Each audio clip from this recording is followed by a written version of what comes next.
the black family in slavery and freedom from 1750 to 1925. Adult members of the old Watson slave community kept their families together successfully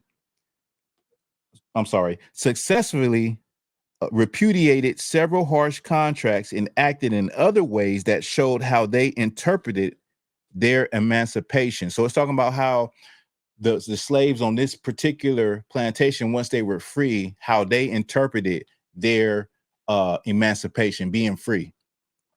The women Watson complained to his daughter late in 1865 say that they never mean to do any more outdoor work, that white men support their wives, and they mean that their husbands shall support them. So this slave, he was a slave owner. Now he's complaining because they have to pay him. But the thing is, 1/3 of the slave workforce, or the workforce, now they're getting paid. 1/3 are women, and now the women are not working anymore because they feel like, just like they should be treated like the white women, the mistresses that they saw. So they're not working. So he's complaining to his daughter about that. He says, the emancipation allowed the slaves to accept or reject practices and values they had been observing among their owners all their lives. So either slaves accepted what they were seeing the slave owners doing, how they live, or they rejected it.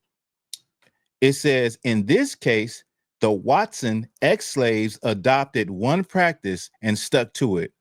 Months later, Watson again wrote, the female laborers are almost invariably idle. They do not go to the field, but desire to play the lady and be supported by their husbands like the white folks do.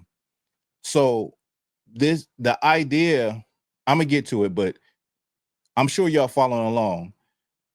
The sisters was like, they're not working no more. They want to be like the white mistress. So they're going to stay at home while their husband, the black man, goes out and works the field. They're not going to work the field alongside him. Okay. Let me scoop down a little bit. It says that Watson's complaints about the unwillingness of ex-slave women to labor were not unique.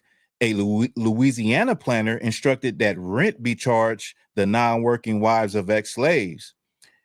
Theodore Wilson's examination of 1865 and 1866 plantation records convinced him that the greatest loss to the labor force resulted from the decision of growing numbers of Negro women to devote their time to their homes and children, an action which had the blessings of their husbands. So this was not just something that women were doing. This is something that the brothers, the ex-slave husbands, they gave them the blessing that, okay, you don't have to go to work with me.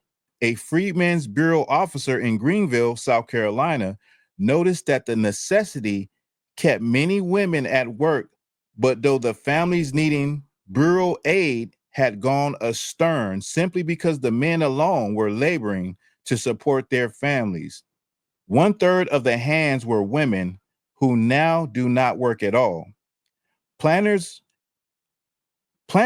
another explained, hiring 20 hands have to support on average 25 to 30 Negro women and children in idleness, as the freedmen will not permit their wives and children to work in the field. So these black brothers was trying to do their thing, not allow their wives to work in the fields.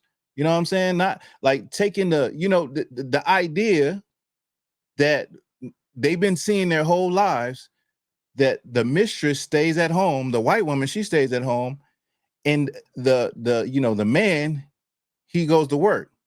For it is a matter of pride with the men to allow exemption from labor to their wives, which encourages matrimony at a very early age among girls. So you see the dynamic of how our people was looking at white people and said, this is how we're going to pattern how we're going to live.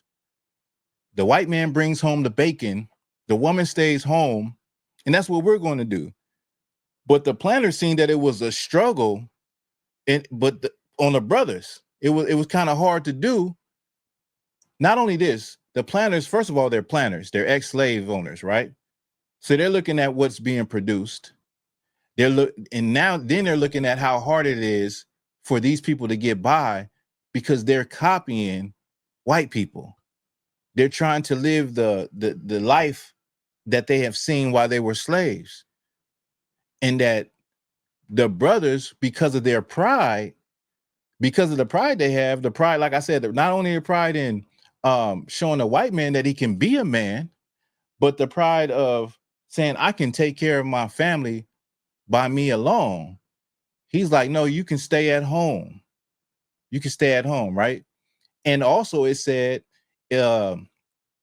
because this also increased matrimony, meaning women would marry you if you're saying, I'm gonna take care of you.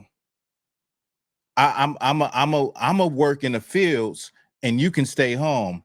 That would increase your chances of getting a woman, a wife, at a young age. Now, I want you to think about that for a minute. Think about how Black people think today. We think this way today. Isn't that the conversation?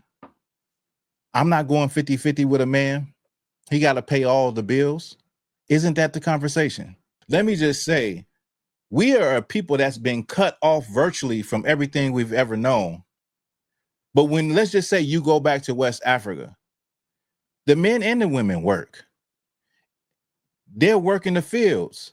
They're not working the fields all day like slaves, but they're both doing something to sustain the family. You know what I mean? They're doing 100-100. They're not doing 50-50. They're doing 100-100, whatever that may be. We live in a place where the pressure is on you to perform and produce.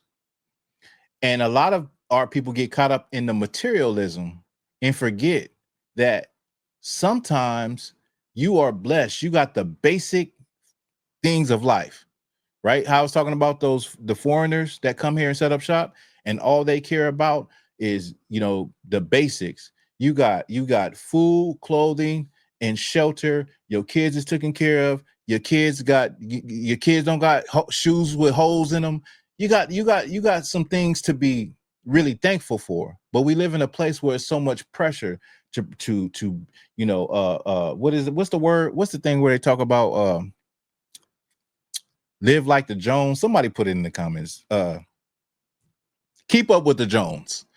Yeah, everybody's trying to keep up with the Jones. Everybody's trying to look a certain type of way. Yeah, you see people wearing, these designer fabrics and clothes that are really designed for, rich white people. You know what I mean? Now, think about what I just read, what was going on in 1865, 1866, how they recognized that the ex-slaves had been looking at white people while they were in slavery. And now that they were free, they decided to live how the white people they seen as an example. That's still going on today.